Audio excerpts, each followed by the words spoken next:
Okay, and welcome to my second Outlast analysis video, the final video of my 13 Horror 101 videos leading up to Halloween 2014. And this one, the first part here, is based on PewDiePie's playthrough of Outlast parts 3 and 4. And then the second part of this will be about 5 and 6, which is as far as I got, because after that, well, I'll talk about that when I get there. Now, the first part of this, you wake up in a cell, which is obviously inspired by the movie At the Mouth of Madness. It's a pretty good horror movie. Mostly it's ink, but of course there's something written on the wall in blood. And it's not anywhere near the first time we've seen this in the game here, and I don't understand this fascination with using blood everywhere in games. It's way too much. If we hadn't seen this a single time up till this point, and the gore had been cut back a lot, it would have had an effect. It would have been really creepy and disturbing, but at this point, it's just another, oh, more blood writing on the wall. Boo, woo-hoo. You know, I mean, really, Outlast is a masterclass on how to shoot yourself in the foot when it comes to killing your atmosphere, or when it comes to creepy atmosphere. You know, I mean, yeah, it works really well as an adrenaline-fueled jump scare and runaway fest, but it tries really hard, too hard, to creep you out all the time. And I don't think they really understood that most of what really creeps people out is what they don't see. It's all about that unknown, the fear, the doubt. Well, all the things I talked about in the videos leading up to here. Because they try to bombard you. They go for overkill and sensory overload rather than letting people's imagination fuck with them. And it really kills the atmosphere. You know, because they show you too much constantly. So, I mean, it's really easy to become immune to it. Maybe some people fall prey to being bombarded like that, but I think a lot of people, most people probably just get immune to it. You know, I mean, I suppose some people might find blood writing on walls scary all the time, but really, to me, if it's not used right, it's just an eye roll thing. You know, completely, whatever. You know, this opening scene for this part of the game would be way more effective if it was just the inked crosses and religious nuttery stuff on the walls. You know, pushing that stuff is a lot scarier than having rest in peace on the wall in blood. Okay? Because everyone is scared of crazy religious zealots. Even other crazy religious zealots are. Okay? Then the next bit actually has some good horror elements. It's not a bad sequence, although it relies way too much on jump scares and gross out stuff. But then there's this point where you come to these two naked guys that are talking about hunting you down, killing you, and eating you, which is pretty damn freaky. The way they talk, it's very casual, insane. That's really crazy. They're talking about very insane things. You know, just like it's like they're talking about just going out to eat someplace. In fact, most people would probably have more emotion about where they're going to go out to eat than these two show when they're talking about killing you and wanting to eat your tongue and liver. Okay? It's a pretty fucked up scene. It's pretty good. Since they've already got the guys naked, I personally probably would have been a little bit more nasty and psychological and had them getting hard-ons while they're talking. A little bit messed up, but it would have really fucked with people. That would have been so fucking creepy. Okay?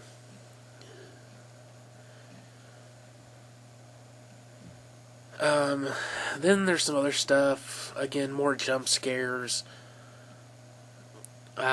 There's a dude in a wheelchair that gives you some more stuff about the story and is visually horrific. That's pretty good. Then there's a little bit where you have to climb up through a ceiling that's broken, and what it is apparently an inmate raping a headless corpse, and freaks out and calls you a sick fuck for watching what he's doing. Then, while there apparently is another guy standing around there that has no face, who just kind of shakes in a straitjacket. So, I mean, yeah, there's some pretty good creepy shit here.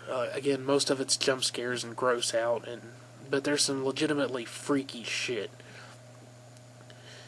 that really hammers home that something horrible was going on even before things went royally ape shit, before the shit hit the fan.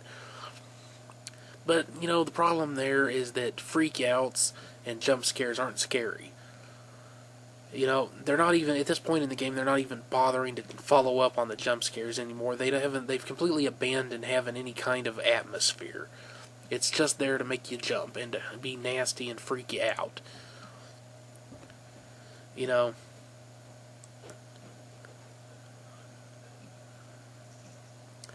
and then the next part is that, once the player Pewdie gets past the romantic scene, he has to go right to where the gruesome twosome were that we're talking about killing you and eating you, which is pretty fucked up, but it's not played out enough.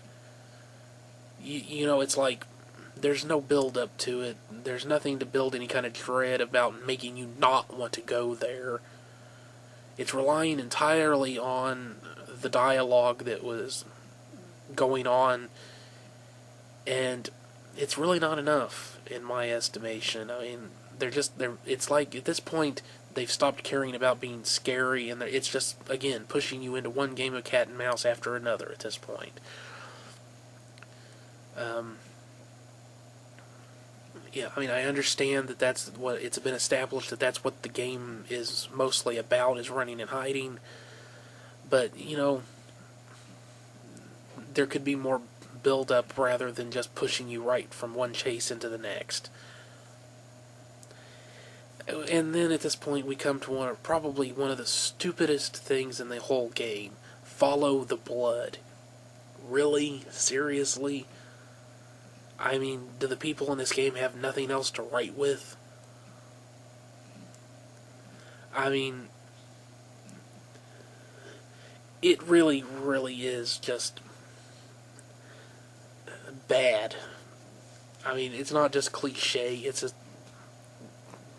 stupid, really.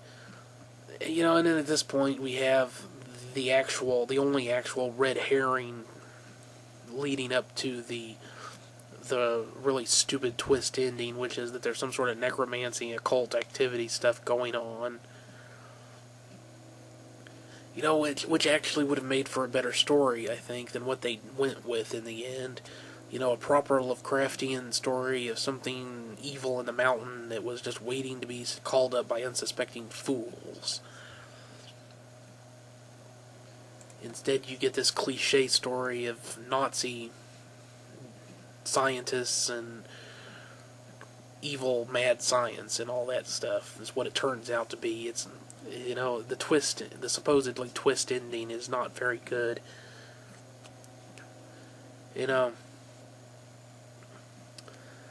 So, you go through some more of the game, and again you start running into another problem with the game, another flaw: lockers. Every time you see lockers, you're in an area where there's going to be a chase of some kind, because they only ever put the lockers and stuff in where they knew there was going to be a chase. And as often as you're being chased around and have to hide, you're constantly running into places to hide, obviously, but at the same time, there are whole sections of the game where you're going through areas and there's nothing. There's no lockers, there's no things that you can hide in and behind. You only ever come across that stuff when you need to. Which means that you always know when there's going to be a chase coming up. Which, again, it's giving you information that you should not be given, killing any chance they have to make it more scary. It really is a flaw in the game. Then you come to the bit where at the nurse's station, the dude that's there that kind of will attack you if you get too close is pretty good. It's not startling, but again, not scary or creepy. Another chase and hide scene. Okay, and then you get another instance of the terrible twins.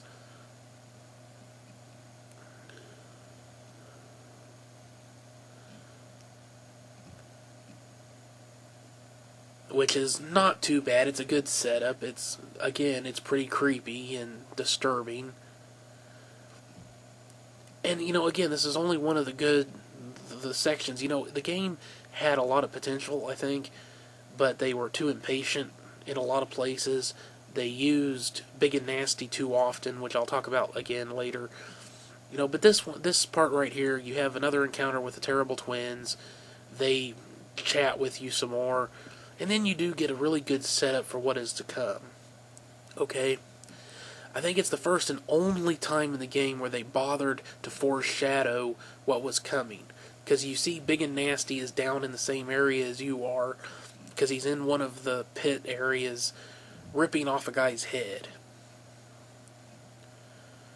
Okay, I think it may have been a bit better if it was actually on the same level as you instead of being below you. And perhaps resulted in Big and Nasty seeing you so he would have a reason to be hunting for you. But alas, they didn't do that. But at least they did at this point show that he's in the same area, so it's not a complete, just, oh, here he is again thing. And for the first time that we've seen in the playthrough, Pewds dies. He sees one of the gay couple, if you will, doesn't realize who it is, and takes a machete through the chest. Which is where we start getting again into realism being kind of important. Where did they get the machetes from? They're up in the mountain. Why would there be machetes up there? For them to take, even, if they, and I don't think anybody would just let them keep their preferred weapon. It's maybe a minor gripe, but it is a real serious violation of realism. It makes no sense. It's like they thought, ooh, big, crazy, evil knife-wielding guys, machetes, yes, scary. Not really. And not very, it doesn't make much sense. Not very realistic. So then he has to play that through. He gets by him by going out of a window. And again, before he can even take a breath, he's being attacked by Big and Nasty again, who has somehow gotten up a level and in front of him. Which is where, again, you start running into a problem I have with a lot of storytelling, is contrivance. Contrived situations. Now, contrived, if you don't know what it means, contrived is when something feels forced. Now, technically, in a game, in a book, a movie, everything is contrived because it's created. Because at its most broad definition, contrived just means created. A created situation. But I kind of narrow it down when I use it in terms of talking about storytelling and writing and game design, in that a contrived situation is one that has just obviously been set up in order to do something. Okay? In this case, the contrivance is that it really doesn't make a whole lot of sense for Big and Nasty to have found you again so quickly, and it's really defying the odds. Okay, the game has just become one contrived setup after another. A sequence of events that constantly put you in a position where you're being chased. Okay, there's no atmosphere, that's completely gone. The story is completely gone off the rails. It's just one chase scene after another. There's no tension being built. And it is really one of the biggest sins of horror games and movies these days, I think. You have to give people a chance to breathe. You have to give them a chance to get tense again. If you really want to scare people, they have to fear what could be coming. If you just keep hitting him with stuff constantly, over and over and over again, there's no fear. You know, and at this point, I mean, Pewds is only a little ways into the game, really. He's not that far into it, and he's already saying two things that shows just how much the game is losing him. One is that he hates the hiding, and second, why can't he just pick up a fire extinguisher and start swinging it at people? Okay, what does this mean? It means he's no longer afraid, he's not creeped out. All he is getting tired of having to run away and hide all the time. And then he dies again.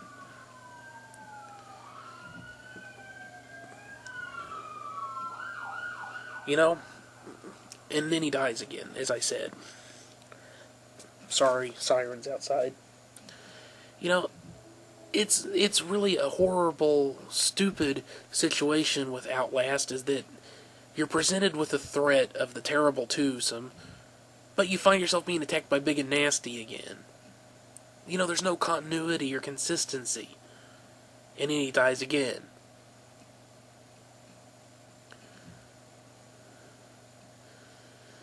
And then he ends up being knocked out of another window, only to land on a pile of bodies and grossness.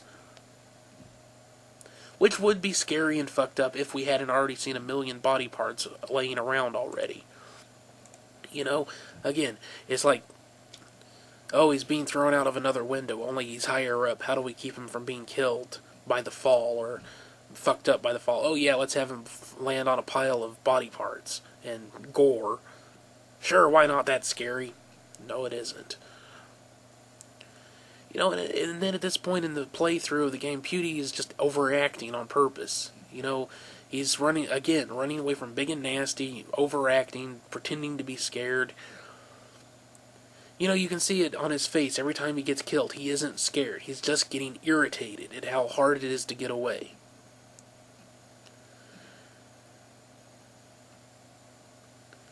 You know, and then after that, you finally get away from Big and Nasty, Mr. No Lips, and you find yourself back where he ripped the guy's head off and have to navigate a maze of busted up prison levels. You know, which is kind of creepy, but it doesn't make any sense. Why is the place so fucked up? You know, okay, the guy is super strong, but why would he go around knocking parts of the floor out? You know, it's just left to your imagination. I guess we're supposed to just conclude that Wall Rider or No Lips went around ripping holes and stuff for no reason, but left the people in the cells alive. There have been no earthquakes. There's no reason for it. Alright, then, I mean, there's a couple of effective jump scares in there, but again, at this point, you're just going to be pissing people off. You know, the first one isn't that bad, because, you know, there's this straitjacket guy that wanders around and follows you. He doesn't do anything, he just follows you around, which is kind of creepy. But again, there's been no time to build up any tension or any real fear, so again, it's just another jump scare to make you jump. But then there's one on a ledge, and it's just there for no real reason. It's just irritating. So, I mean, after that, there's more blood writing on the walls and more smeared blood all over the place, which might be more scary if we hadn't seen it all over the place already.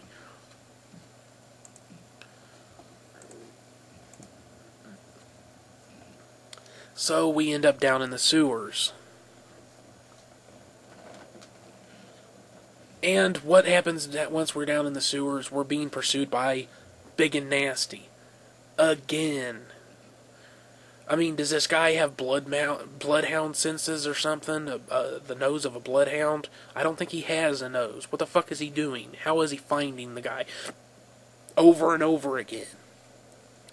And he's managed to get down into the sewer somehow, as big as he is, using a way that the main character can't use. You know, they're trying to make the game really intense, but they're doing it at the expense of making sense.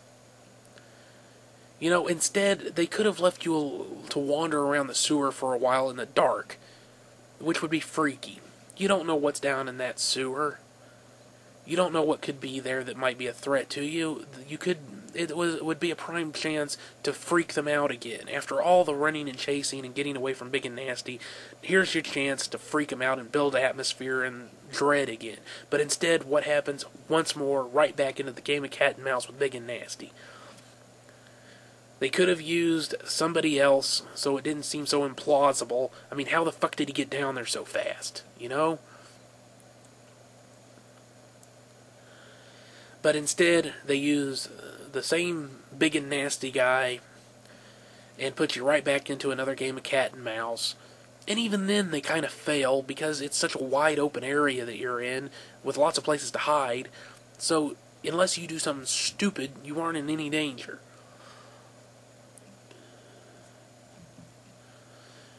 You know,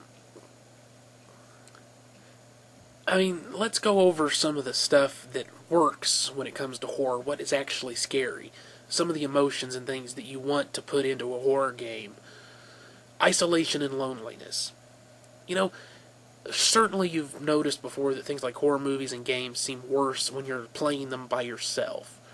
Okay? That's because having other people around makes you feel greater, or more secure. It gives you a feeling of greater security.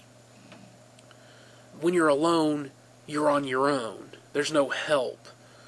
You know? So, if you can succeed in making them feel alone in the game, even if they're with people, but they're playing the game and they still feel alone in the game, or even better, they're playing alone and feel really alone in the game, you know, it's just totally feeling alone, they're putty in your hands. Okay? Dread. You know, it's all about anticipation. Dread is all about making them think something might happen, but they don't know. You make them think that something will happen, even when it won't. So there's no outlet for it. It just builds over time. Yes, it can go on too long, and then it gets boring, and it fades away. That's why you do have to keep on tweaking now and again to keep the dread building until you do come to a point where you allow them to release it and really have a reaction, a fearful reaction to something when it does happen. But the dread, it's anticipation. Outlast, it starts off that way in a lot of ways, but then it totally loses the ball. Terror is the feeling of a perceived threat. Okay, but real terrorism is about imagination and implied threat. You know, that's what terrorists do. The attack that a terrorist, a suicide bomber, the bombing itself is scary.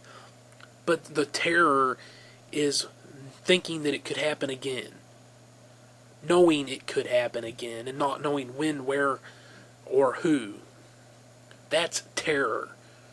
And if you're going to try and make horror games, then you have to draw on that paranoia of something that could happen.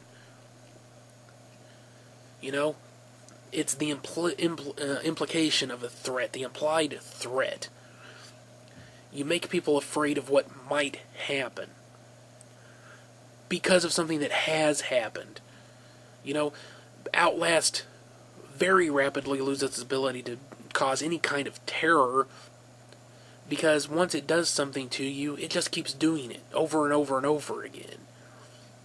You know, there's no time to become paranoid and fearful of what might happen because it just keeps happening. You don't have to be afraid of being chased because you're constantly being chased. Too much, too fast. There's no time to have any kind of fear or terror build. Okay? The first part of the game is pretty good, even excellent at times. But after that, there's no time to get terrified because you're just constantly being chased by somebody. Usually big and nasty. Okay? And fear. Fear is the instinctual reaction to an actual perceived immediate threat. Okay? And a lot of these games use it way too much. The problem is that, unlike something like terror and dread, fear is something you can get used to. Okay? You can grow numb to fear. Because when you know you're going to be under constant threat, you can harden yourself against it. If you couldn't, soldiers wouldn't be able to be soldiers. Okay? And unfortunately, Outlast and a lot of these survival horror games rely way too much on fear. And the player, by the end of the game, is going to have become completely numb to it. They're not going to be afraid of anything. They're just going to be playing the game to finish it. And that's not scary. Whereas something, dread and terror, are emotions that are much harder to grow numb to. They last longer, and like I said, it's much harder to get used to them. Because their head will scare them. What's in their head, what they can imagine, will scare them more than you ever can. You know, it's not that the jump scares and the chases are bad in and of themselves. It's just that Outlast just uses them too much. Constantly. You know, in another game that came out around the same time as Outlast is an Amnesia, A Machine for Pigs. I watched a playthrough for that as well. And it goes the other extreme. It's very, very atmospheric. Very incredibly atmospheric. But its mistake is that it does not pull the trigger on the threats enough. And really, when it does, they aren't that threatening. So, you know, you have this two extremes here, where Outlast is just constant threat, which makes it more, you know, of an adrenaline rush game than scary. And Amnesia, A Machine for Pigs, is very atmospheric. The story is pretty good. But there's no fear. So eventually, the dread, the terror just kind of drains away because you don't ever actually feel like anything's going to happen. And finally, when things do happen, they're not bad enough to build it up again. So, horror is about balance.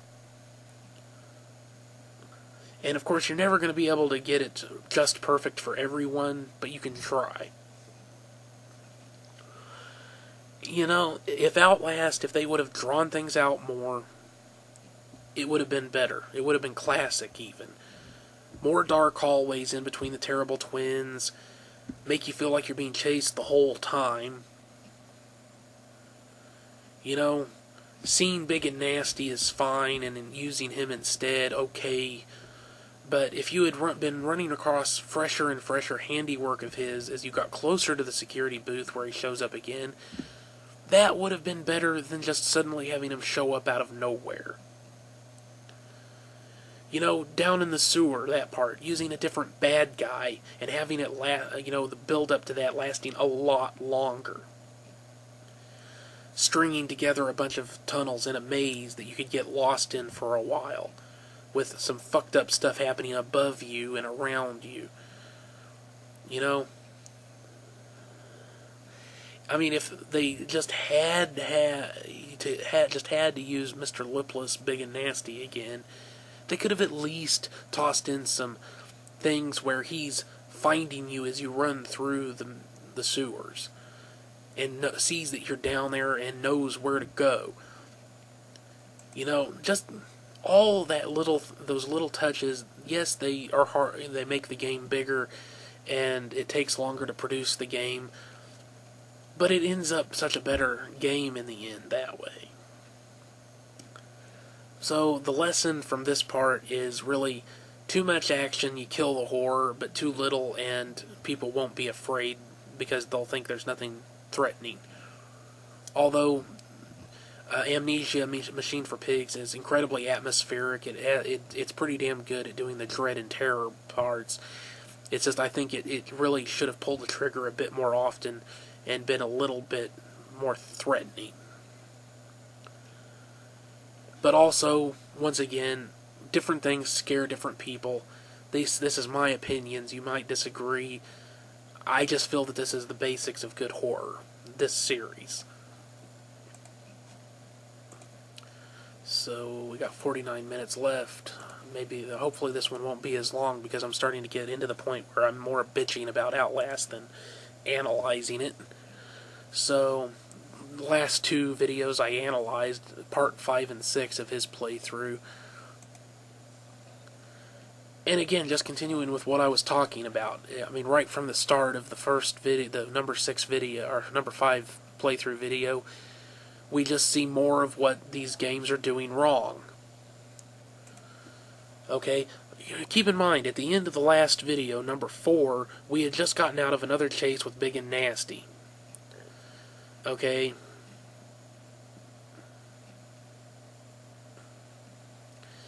And then you go down a ladder, they put in another bad jump scare, force you to climb another ladder where he expects a jump scare and there is one. You know, it's all about expectation, and then when you make it obvious where you're going to put your jump scares, there's no effect. Which is why they really are overused way too much.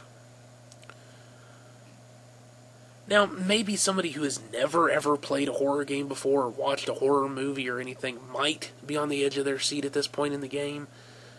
But even, I mean, I don't know. I don't think even a complete wimp would really be scared by anything that happens at this point in the game. Because, like I keep saying, there's no time to get tense or freaked out by anything. The jump scares happen way too often. There's not enough build-up, and they're way too obvious when they're going to happen.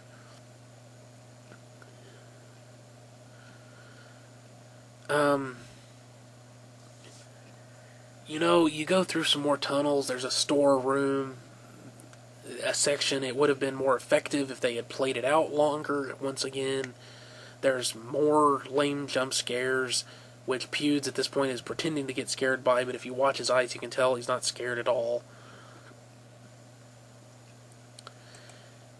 And then, again, there is this small section where they finally start building some tension, only to completely shatter it with another pointless jump scare, which is even a repeat from earlier in the game.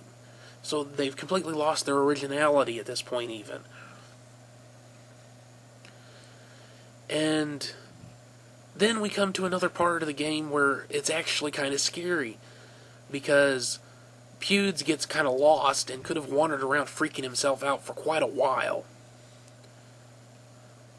But it's not long enough, and immediately, again, Big and Nasty is back again. Okay, somehow this big, nasty motherfucker has tracked you down through the sewers again.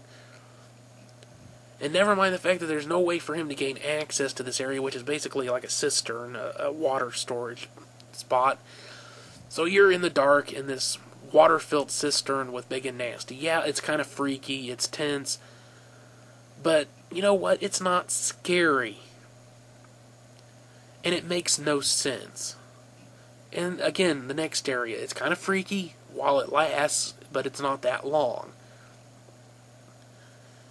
You know, the mistakes they're making. What are the mistakes? Okay, firstly, they keep using Mr. Noseless, Big and Nasty over and over again, which blunts his impact.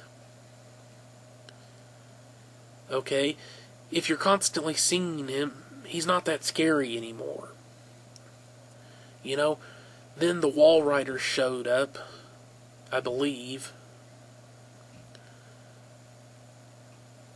And instead of, you know, just using regular thug inmates who could have done the job just fine, they have the big evil show up early. You know, and the speed, at this point, it doesn't even feel like a horror game anymore. It hasn't for quite a while, but at this point, it's like the horror aspects are all completely gone. It's just a series of improbable locations that force you to move from one contrived chase scene after another. Okay? But what do I think they could have done that would have made it better? Okay, I've been harping on about what they did wrong. What could they have done better? So, obviously, you have two main big bads. You have Big and Nasty and the Wall Rider. Okay, they should have kept both of them in reserve as much as possible. They have these other inmates that are dangerous. Use them. Okay, so you don't blunt the effect of the big bad guys. You know? And the chases come too often. After the first one, or first couple, then maybe, you know what to expect, so it stops being scary. You know, I mean, like the part with the cistern, the flooded room bit, it's freaky because it's in the dark. But it really isn't that bad. I mean, you can tell from PewDiePie's reaction. What does he say? He does not go, "Oh my god, I'm a fucking dead man." He looks right at the camera and said, "Are you fucking serious? Him again?" Okay, this is a prime example that, or proof that they totally had lost him as far as the game being scary at all. You know, they should have used more of the generic inmate thugs to keep the big and nasty Walker scarier.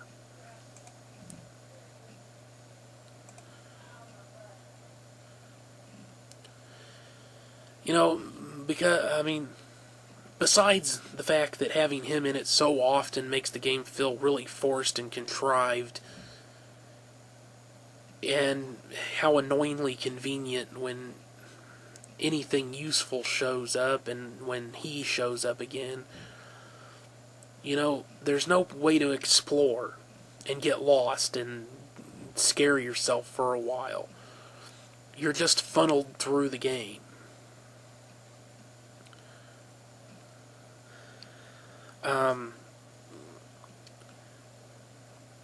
Really, and I'm sorry about harping on this, it's their impatience. Okay, these two videos account for about 45 minutes of gameplay. And in that space of time, you're chased by Big and Nasty, I think 3 times, and then Thugs twice. Then there's encounters, or maybe this is about the last 4 videos or so, I'm not sure, but it's about 45 minutes of gameplay that I timed it through. And like I said, Big and Nasty 3 times, Thugs twice, encounters with the Terror Twins, tons of jump scares.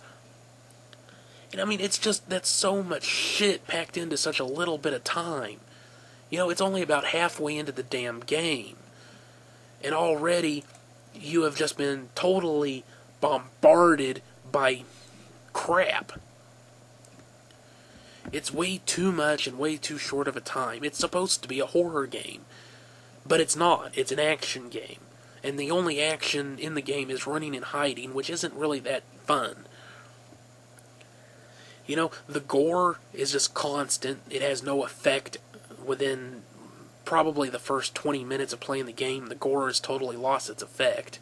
Maybe 30 or whatever, depending on how susceptible you are to goriness. Maybe you're one of those people that it always bothers, but most people it's going to become just another thing that's there really quickly. You know, the atmosphere, they don't do, after the beginning of it, they don't do anything, they don't do anything to keep the atmosphere at all. You know, the sewer, they could have done so much more with the sewer. There's lots of creepy areas in there, but it doesn't last long enough. There's no time to get creeped out.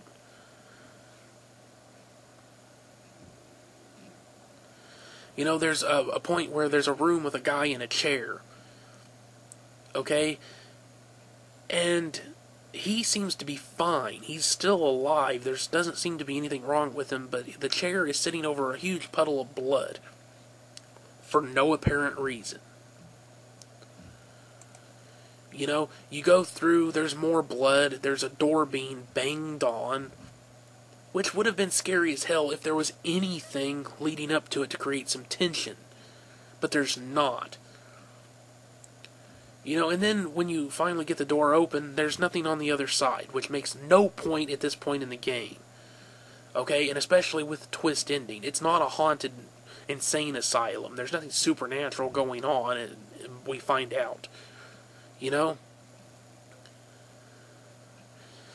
And towards the end of the video, the one of them, he ends up in a hospital ward section, which is a very potentially creepy setting. But what do they do with it? Nothing. Do they force the player to go around opening curtains? No. Is there any exploration? No. There's just this setting that they felt was creepy looking, and it's just one more weird looking, nasty, huge potential, completely wasted, of a setting that just funnels them into the next part of the game. Okay?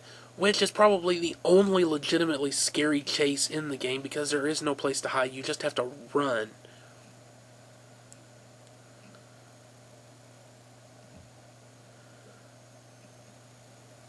And again, it just funnels you into the next part.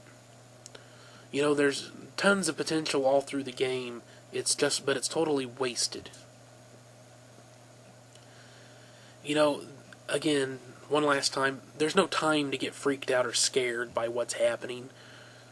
You know, there's a reason why I like this first Saw movie and none of the others. The rest of them are just torture porn. The first one is actually kind of freaky and causes a build-up to occur. There's tension. There's a mystery being worked out. You know, what happens with Outlast? The first part's pretty good, but then there's no build-up. Okay? You end up in this area with a crazy doctor that's trying to kill you. And yeah, there's this really disturbing cutscene where he cuts off some fingers. It's really fucked up and disturbing, but what do they do with that? Nothing. No build-up, no tension, no dread, no terror. It's just right back into game of cat and mouse with you running around trying desperately to find some fucking keys that are off someplace, and you just keep getting killed by the evil doctor again and again and again until you finally manage to get the keys and get away from him. You know, it's not horror. It really, all it is at this point is just one long annoying section of the game. It's made out of stuff that could have been horror gold, but they did nothing with it. Which is why this is the point that I ended my analysis of the game, because it's the same from this point on. It's just the same shit over and over again. They have these settings that they did tons of beautiful work with. The locations in the game are wonderful, but they do nothing with them. They just have the game be one game of cat and mouse, one chase scene, and game of cat and mouse after another. That's it. They don't let you spend any time getting scared or exploring. No time to build that dread, and no time to get terrorized by what's been going on. It's just one thing where they funnel you from one game of cat and mouse to the next. And that's it. Yeah, I mean, there's some disturbing shit that happens in the game, but most of it's pretty lame, and the ending is very weak. So, in my opinion, it's a horror game only in name. Because past the first 20, 30 minutes or so, there's nothing very scary about it. And that ends my 13 days of horror, exploration of the horror genre and how to make it, and analysis of it. Thanks very much for watching. If you have any questions or comments you'd like to make, please leave them in the comment section of the video. If you have any other subjects relating to horror that you would like me to cover, I will do my best to do so. Go ahead and do that upvote on the video. That's always appreciated. Try and leave your negativity to yourself, especially if it has nothing to do with the topic of the video. If you have something you disagree with me on with the subject of Outlast, you think I'm wrong about the game, then we can have a discussion about that, but don't just be a dick and be negative for the sake of being negative. That gets on my nerves. I'll probably just ignore you, if not just outright delete your comments. Trolls, I will give my usual warning to the trolls: fuck off. I don't like trolls. I think you're horrible, despicable people, and if you fuck with me, I will fuck with you even harder right back. So try me at your own risk. More positively, go ahead and hit that subscribe button so you can find out when I put new videos up. You might not be interested in all of my videos, but the only way you'll know when I have anything new you might be interested in up is to subscribe. So do so if you haven't already. I would appreciate it if you would come by my website, acidbathproductions.com, and check things out there. Have some discussions with me there. It's a forum, so you can sign up pretty easily and have some discussions about whatever.